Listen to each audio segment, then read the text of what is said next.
La jueza penal de San José, María Elvia Merlo, condenó a los militares retirados Rubens Francia y Francisco Macaluso por las torturas contra militantes de la UJC en dictadura. La denuncia fue presentada sobre mediados del 2021 por media docena de expresos políticos que fueron detenidos entre marzo y abril de 1975 por efectivos del ejército. Los jóvenes, que tenían entre 18 y 25 años, fueron trasladados al batallón de infantería número 6 de San José y sometidos a diversas torturas que incluyeron plantones, submarinos, uso de picana eléctrica y abusos sexuales contra mujeres. Tras la indagatoria, el fiscal Ricardo Percivale solicitó la formalización con 4 militares. 2 de ellos fallecieron durante el proceso. Este jueves, la jueza Merlo avaló la condena de los 2 militares. ¿Qué tal? ¿Cómo están? Bienvenidas, bienvenidos a MBD Noticias. Comenzamos con información. En Montevideo tenemos a esta hora 19 grados y la jornada va a seguir con un cielo algo nuboso, con nieblas y neblinas. Y la máxima prevista es 19 grados, así que estamos allí en el top. Estamos viendo, como siempre, algunas de las cámaras del Centro de Gestión de Movilidad de la Intendencia de Montevideo. Tengan en cuenta que hoy comienzan las intervenciones el 21 de septiembre, con la obra vial entre Boulevard Artigas y Sarmiento. La intervención, que forma parte del proyecto Tránsito Adaptativo del Plan Montevideo Se Adelanta, tiene como objetivo mejorar allí la fluidez del tránsito en una zona de alta demanda vehicular y peatonal y de transporte público, así que pueden conocer más detalles en la página web de la Intendencia de Montevideo o en Twitter en @mbdtransporte. Entre tanto, les contamos que en Michigan, entre Andrés Gómez y Enrique Legrand, hasta las 17 horas hay trabajos de UTE, o en Andes, entre Canelones y Soriano, hay trabajo de hormigonado hasta las 19 horas, o en Costa Rica, entre Rivera y Eduardo Couture, hasta las 21 y 30 horas, también allí estará cortado por un evento. Vemos ahora otros títulos que se están destacando hasta ahora.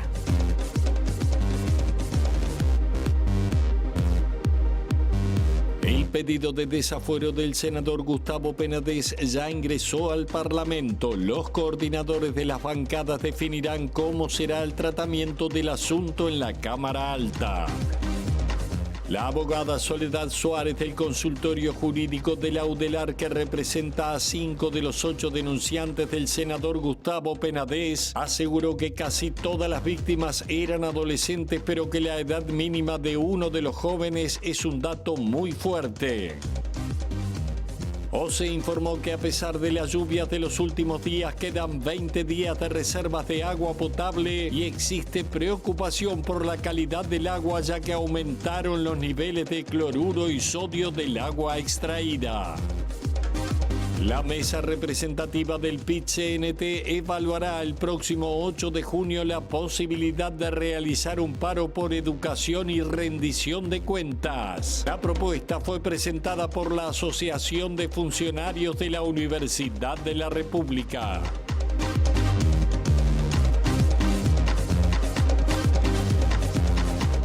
Ya en el inicio nos vamos al Parlamento para recibir a nuestra periodista Mariana Abreu. Hay reunión de bancada con la vicepresidenta Beatriz Argimón. Buen mediodía para ti. Bienvenida, Mariana. Adelante.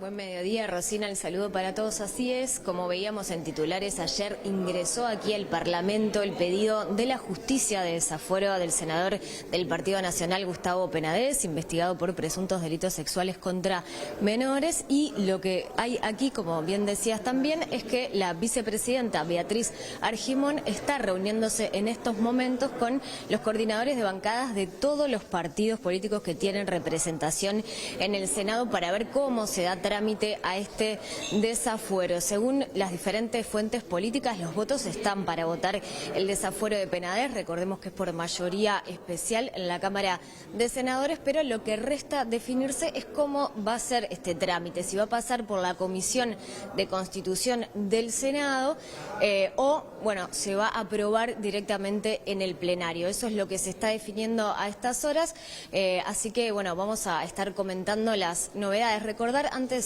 de despedirme, que el propio senador Gustavo Penades solicitó que se tratara de forma urgente y rápida este asunto, es decir, que no pase por la comisión. Así que, bueno, en un ratito vamos a estar informando si surge algo de este encuentro. Muchas gracias, Mariana. Y les contamos que la abogada Soledad Suárez, que es del Consultorio Jurídico de la Facultad de Derecho de la UDELAR, que defiende a 5 de los 8 denunciantes del senador Blanco Gustavo Penades por delitos de explotación sexual de menores, dijo que casi todas las víctimas eran adolescentes y en una entrevista con Radio Universal, la profesional se excusó de precisar la edad mínima de una de las víctimas porque dijo que era un dato muy fuerte. Casi todas las víctimas eran adolescentes. Y sí, son varones. ¿Cuál fue el menor de todos? ¿Qué edad tenía? No lo voy a decir a eso. No, es muy fuerte. ¿Es un dato muy fuerte ese dato? Sí, no lo voy a decir, es parte de la reserva. Es un dato muy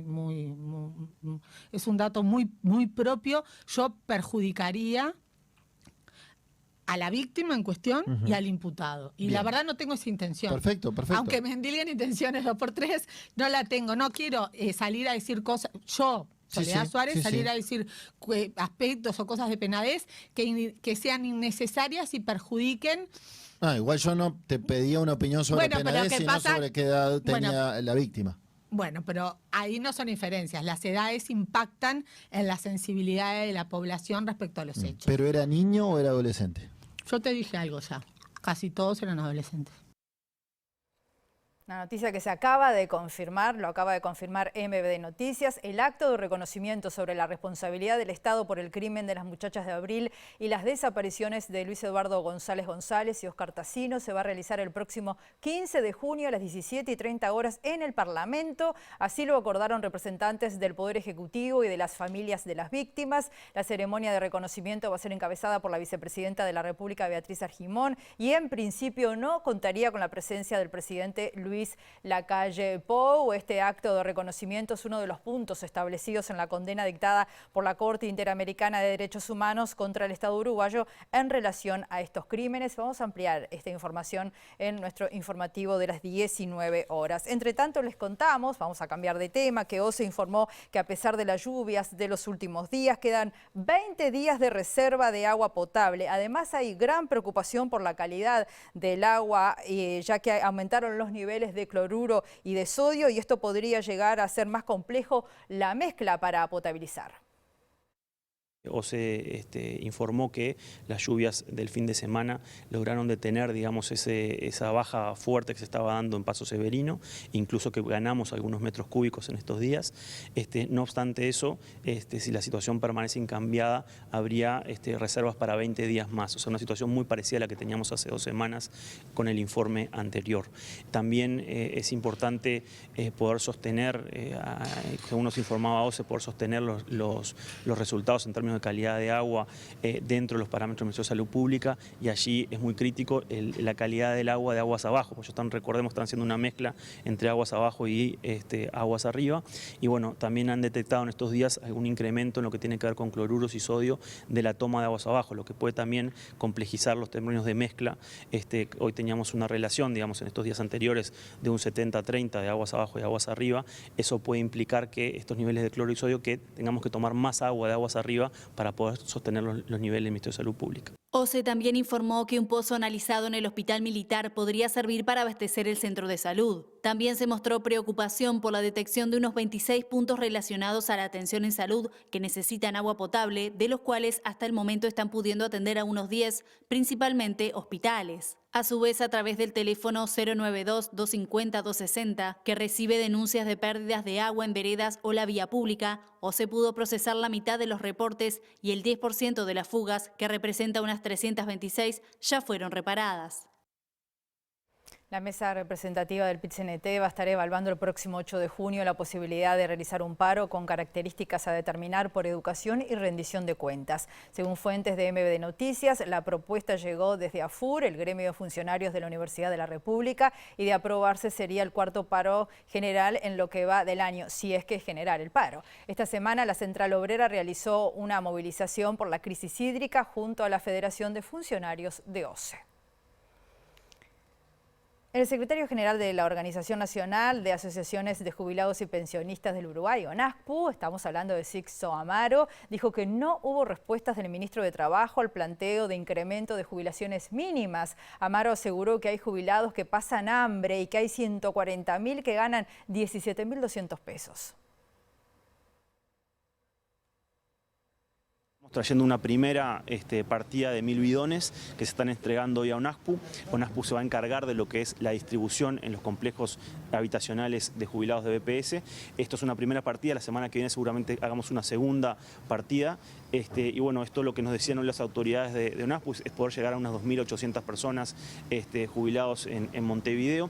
Esto además se suma a las acciones que la Intendencia viene llevando adelante, por ejemplo en lo que tiene que ver con repartición en policlínicas y a través de Cambau en relación a personas con hipertensión, de riesgo renal, también lactantes menos de 6 meses y embarazadas. Ya llevamos en ese contexto más de 11.500 bidones repartidos.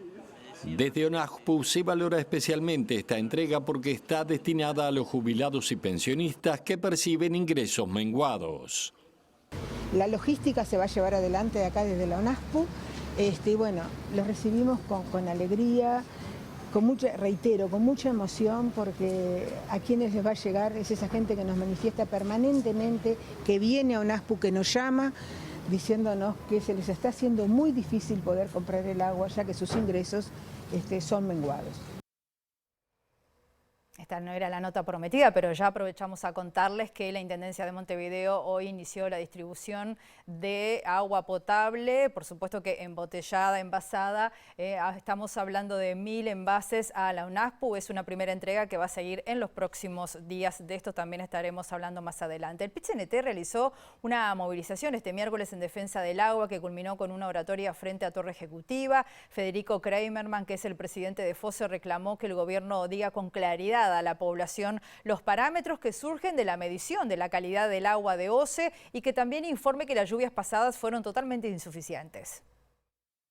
Para dar tranquilidad a la gente, lo primero que tienen que hacer es informar, ser transparentes, decirle a la gente lo que nosotros sabemos, que la OCE todos los días mide la calidad del agua, mide todos los parámetros, como hacían en la pandemia, que nos decían los enfermos, los muertos, los hospitales, las camas que quedaban, lo pueden hacer día por día. ¿Por qué no salen por la televisión a darnos tranquilidad? Porque no pueden. No van a dar tranquilidad nunca, porque la peor crisis hídrica del país encontró a una OCE desarmada, a una OCE que no está en capacidad de hacer frente a una situación como la que estamos viviendo. ¿Por qué? Porque llevamos años de recorte de inversión, porque nadie invirtió en la infraestructura necesaria para que hubiera más agua para sostener la crisis. Y sobre todo, porque en la OCE lo que faltan son trabajadores. Desde el 2018 hasta hoy no entró más nadie a la OCE, somos 1000 trabajadores menos en una empresa de 3000 y poco. Y lo otro que hay que decir, el agua está saliendo salada porque la estamos mezclando. La estamos mezclando con la poca agua dulce que queda. El problema es que cada vez queda menos. El proyecto Cruzar presentó una acción de acceso a la información pública contra el Ministerio de Defensa Nacional en procura de obtener un documento elaborado por los generales del Ejército Nacional Carlos Díaz y Pedro Bernex, que entiende puede contener información sobre el destino de los detenidos desaparecidos. Desde el Ministerio de Defensa se respondió que no se puede dar una copia de este documento. En agosto de 2022, Cruzar presentó una acción administrativa procurando acceder al documento Detenidos Desaparecidos que fue elaborado en 2006 y entregado al excomandante jefe del Ejército Ángel Bertolotti. Ese documento fue un insumo utilizado por el general Bertolotti para elaborar el informe que entregó al presidente de la República en agosto de 2005, en el que da información detallada, aunque en ocasiones falsas, sobre el destino de algunos detenidos desaparecidos. En este sentido, el trabajo de cruzamiento de documentos e información por parte de Cruzar alimenta la firme convicción de que en el citado documento existe importante información específica sobre detenidos desaparecidos que aún no ha salido a la luz. La respuesta del Ministerio fue negativa bajo el argumento de que no fue posible obtener copia del documento. Ante esto, dada la importancia del documento en cuestión, de acuerdo a lo que surge de la compulsa de actuaciones donde se lo refiere, este martes 30 de mayo se presentó la demanda de acceso contra el Ministerio. La audiencia se realizará este viernes sobre las 13 horas. Este era el motivo de la frustrada conferencia de prensa que iba a realizar Cruzar en las últimas horas y que se suspendió tras diferencias con la organización Madres y Familiares de Detenidos Desaparecidos. La fiscal Gabriela Fossati presentó una denuncia penal contra su colega Fernando Romano por presunta violencia de género. La denuncia refiere al diferendo mantenido entre ambos en Fiscalía por desacuerdos en la forma de tramitar la indagatoria judicial por el caso Esteciano. Según informó el Observador, la fiscal Fossati presentó la denuncia ante la Fiscalía de Delitos Sexuales, Violencia Doméstica y Violencia Basada en Género, al considerarse como víctima del incidente que tuvo lugar en su despacho de la Fiscalía. El caso refiere a una discusión subida de tono entre ambos fiscales por desavenencias en la tramitación de la causa Astesiano. Según el relato de la fiscal, se sintió intimidada por su colega. Tras ese incidente, la fiscal Fossati presentó una denuncia administrativa contra Romano por violencia de género. Sin embargo, el fiscal de corte Juan Gómez archivó las actuaciones. Según la resolución, si bien puede sostenerse que las formas en que se dio la discusión entre Romano y Fossati no fue la adecuada, el suceso debe interpretarse en un contexto, no de manera aislada, del cual surge que el origen de la discusión, así como el intercambio propiamente dicho, tiene que ver con una investigación penal, sobre la que evidentemente se generaron desavenencias y disparidad de criterios. Para que exista violencia basada en género hacia la mujer, debe existir una conducta, acción u omisión sustentada en una relación desigual de poder en base al género, que tenga como objeto o resultado menoscabar o anular el reconocimiento, goce o ejercicio de los derechos humanos. En este caso, por el contrario, se trató de un intercambio producido en pie de igualdad entre fiscales de igual jerarquía. Tras notificarse de esta resolución, la fiscal Fossati presentó la denuncia contra su colega. Para esto utilizó como base la resolución de la Fiscalía, que archivó la investigación administrativa contra Romano. El intendente de Salto, Andrés Lima, dijo a MBD Noticias que la situación de los comerciantes en el litoral sigue siendo compleja por la diferencia cambiaria con Argentina. En ese sentido, manifestó que las medidas anunciadas por el gobierno, la única que ve en sintonía de esas medidas con los reclamos de la gente es la baja en los precios de los combustibles. Hoy, 1 de junio, comienzan a aplicarse, creo que de las medidas que anunció el gobierno, la única que entendemos que va a la cuestión central, que es la diferencia de precios. Hoy, 1 de junio, comienza a aplicarse la medida del 39% del descuento a los combustibles, lo que va a determinar de que a partir de la jornada de hoy, la nafta premium, aquí en esta región del país, en el litoral, se va a poder adquirir a 44 pesos y la nafta super a 43. Esa es la única medida que nosotros vemos que va sobre el eje central de la problemática que hay en frontera. El resto de las medidas, algunas ya se vienen implementando, por ejemplo, la propuesta de exoneraciones del impuesto al patrimonio, exoneración del IRAE, exoneración de aportes patronales al Banco de Previsión Social, exoneración de aportes del monotributo MIES. Son medidas que ya se vienen aplicando desde el 1 de noviembre del año 2021 y bueno, si bien son positivas para el comerciante en la medida en que le significan una disminución en la tributación, eso no se ha visto reflejado en una disminución de precios o en un beneficio directo para el consumidor.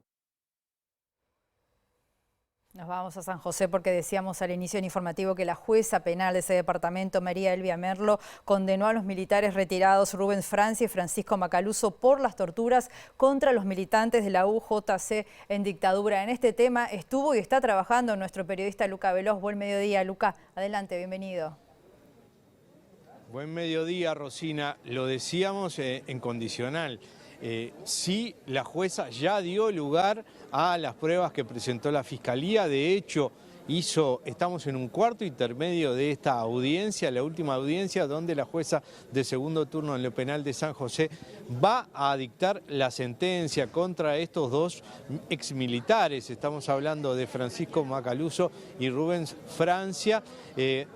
Según el entender de la jueza y parte de la sentencia que ya se leyó, la Fiscalía logró probar plenamente la participación de estos dos exmilitares en los apremios, en la captura ilegal, en la desaparición por algún tiempo de estos 21 militantes de las Juventudes Comunistas y del Partido Comunista aquí en San José.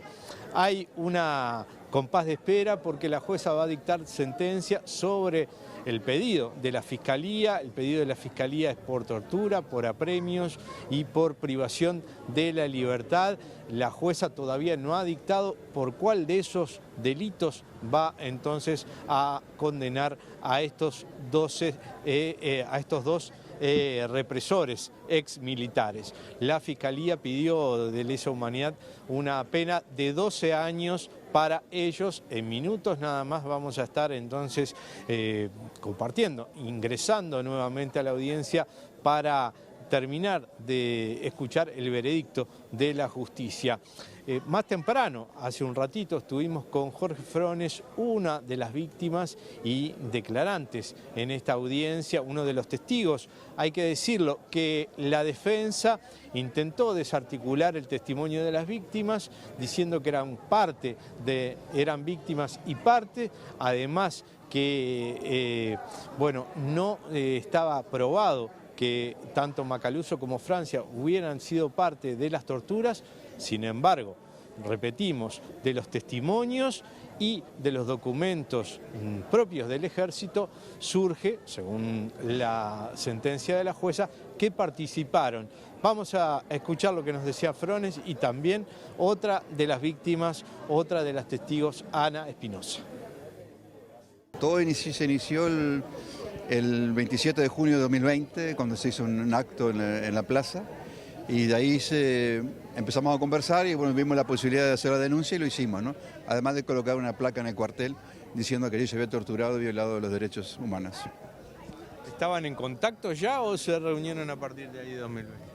No, en ese momento no estábamos en contacto, ¿no? Los expresos no estábamos en contacto. La salida fue difícil porque había una cosa que sigue existiendo en muchos casos, que es el miedo.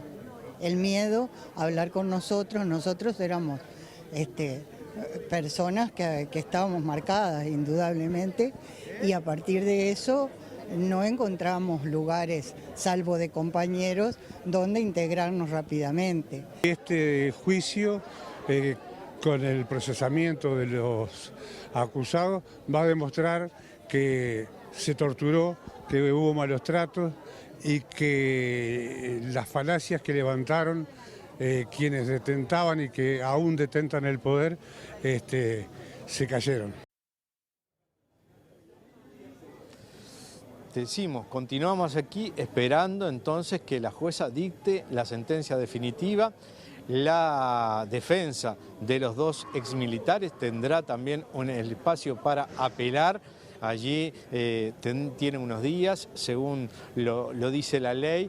Vamos a seguir acá, en la calle, en el juzgado de segundo turno de la calle 33, y vamos a escuchar, antes del cierre, a William García. Ustedes ven que acá se ha hecho como una asamblea, se cortó la calle, vinieron también los expresos políticos en un ómnibus desde Crisol, también una delegación del caso de los vagones de Canelones.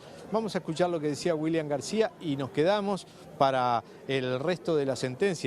Decimos, en minutos nada más, en el Central seguramente tengamos el reporte definitivo sobre lo que pasó aquí en San José.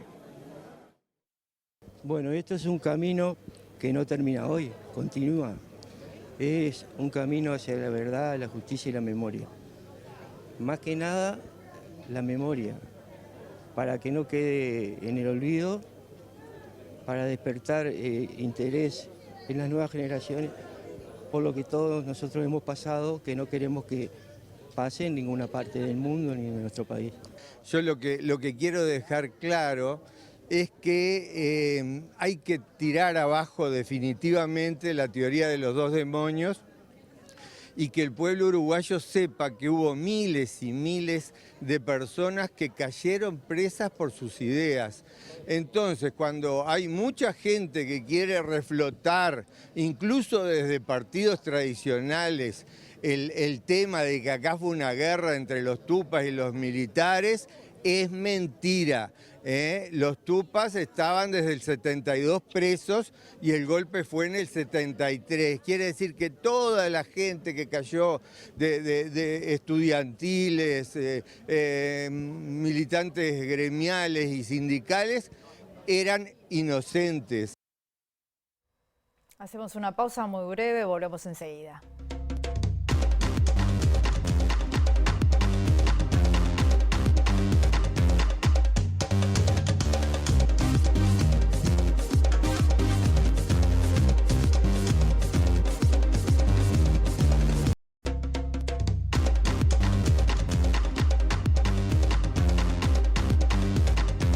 bloque de MBD Noticias y nos vamos ya al Parlamento. Hay noticias. Adelante, Mariana Abreu.